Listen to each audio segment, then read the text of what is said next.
I really like the way that guy is thinking. There is no limit in our photography. It can be used in anywhere and anytime. It was so beautiful. It was mesmerizing. Yeah, the first day I talked about lateral thinking in general, and I put it in the context of other arts. Second day I came into the topic of lateral thinking in photography.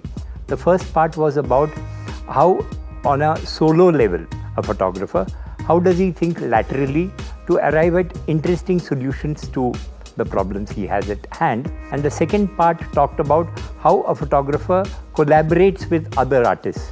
Overall, lateral thinking might impact the whole personality, the way you think, the perspective, the way you see people, things, everything. So it was very insightful.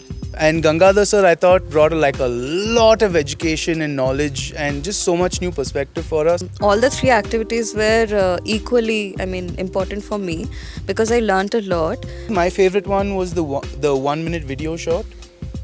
Just being asked to do no editing in post actually took away a lot of my fears and concerns. I want to take this further and forward, and I've made it a pact with myself to make a 1 minute video every single week.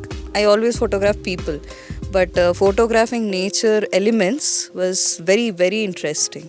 So I loved that, really. Okay, I think I can safely surmise that this workshop was an extremely vital but significant knowledge dump, and I think it's going to make us better photographers, artists and people.